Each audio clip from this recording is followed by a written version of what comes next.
Okay, what are you learning? Look, we are just getting a statement from President Joe Biden. He's saying that today he signed a pardon for my son Hunter, and he goes through the reasoning why. Of course, Hunter is facing a sentencing later this month, but this is really a monumental moment for President Biden. He said several months ago in June, when he was still seeking a reelection, that he would not pardon Hunter Biden, but now we are learning he is. And let's just read through this statement quickly together. He said, "Today I signed a pardon for my son Hunter. From the day I took office, I said I would not interfere with the Justice Department's decision-making, and I kept my word, even as I watched my son being selectively and unfairly prosecuted."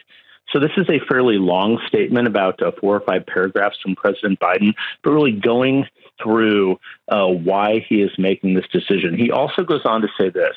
He said, "No reasonable person who looks at the facts of Hunter's cases can reach any other conclusion than Hunter was singled out because he is my son, and that is wrong." He goes on to say there's been an effort to break Hunter, who has been 5.5 years sober, even in the face of unrelenting attacks and selective prosecution. So, of course, Jessica, let's take a step back. You obviously covered the Biden campaign along with me, and this is something that Hunter Biden has been dealing with. This was a tax case, a gun case. He went through his trial in Delaware. There was another case in Los Angeles. But this is really the culmination of President Biden really making the decision tonight to sign a pardon for his son Hunter, not just a commutation of a possible sentence, but a pardon, which certainly will be part of President Biden's legacy going forward. Yeah, there's no doubt about it. And as I'm reading this along with you, Jeff, I think one part at the very end is particularly striking, which is where he says, "I have followed a simple principle. Just tell the American people the truth. They'll be fair-minded. And here's the truth. I believe in the justice system. But as I have wrestled with this, I also believe raw politics has infected this process, and it led to a miscarriage of justice. And once I made this decision this weekend, there was no sense in delaying it further. I hope Americans will understand why a father and a president would come to this decision."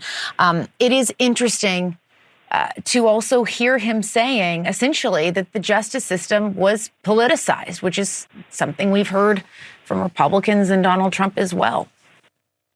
We certainly have, and important to note that President Biden spent really the weekend with his son Hunter and the rest of the family in Nantucket, where they always do for Thanksgiving. And this is a striking, really, ending to this Thanksgiving holiday. And with this statement from the White House we're seeing tonight, it is a official document calling for a full and unconditional pardon for all crimes and punishments facing Robert Hunter Biden. So, but Jessica, the sentence that you read is so poignant. I hope Americans will understand why a father and a president would come to this decision.